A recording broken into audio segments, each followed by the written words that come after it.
recognize the honourable member for Halifax Sherbrooke. Thank you, Speaker. My question today is for the Minister of Opportunities and Social Development. For 8 years, the Sherbrooke Opportunities Society, called SHOPS, have offered day programs to adults with disabilities. It was funded by the department's one-time initiative. Without this funding, they will be closing on April the 1st. The rollout of this budget has been chaotic and it's been confusing for people who depend on these programs. Will the minister confirm if their funding will be restored? I recognize the Honourable Minister of Opportunities and Social Development.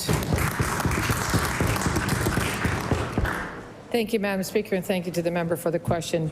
This has been a chaotic time, and we acknowledge that, and we know that it's been a challenging time for these organizations.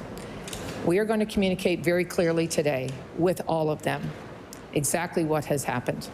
It is going to take time today to communicate with all of them, and I want to reassure all Nova Scotians that we respect that we have caused some of this concern. We took a long time to listen to those communities and to the organizations and the service providers who do tremendous work. And as the Minister of both the Department of Seniors and Long-Term Care and the Department of Opportunities and Social Development, we're going to work with all of those service providers to support them through this transition. Thank you, Madam Speaker. I recognize the honourable member for Halifax Sherbrooke. Thank you, Speaker, and thank you to the minister, but there are more cuts in Sherbrooke that will have big economic impact there. The Sherbrooke Village, the largest employer in the area, and has been cut by 20%. Speaker, how are these families in Sherbrooke supposed to build a good life in their community when the government isn't looking out for them?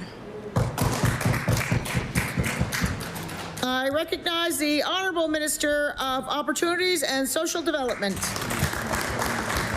Thank you, Madam Speaker, and I have not had the opportunity yet to be up at estimates to talk about the incredible work of the staff of the Department of Opportunities and Social Development, but I understand I'm coming up soon at estimates, and I'll have that opportunity to explain more about what the department is doing. But the reality, Madam Speaker, is the budget has gone up by $110 million, Madam Speaker.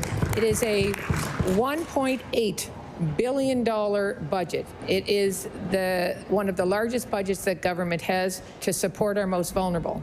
When you add that up with the Department of Seniors and Long-Term Care, that's a $1.6 billion budget.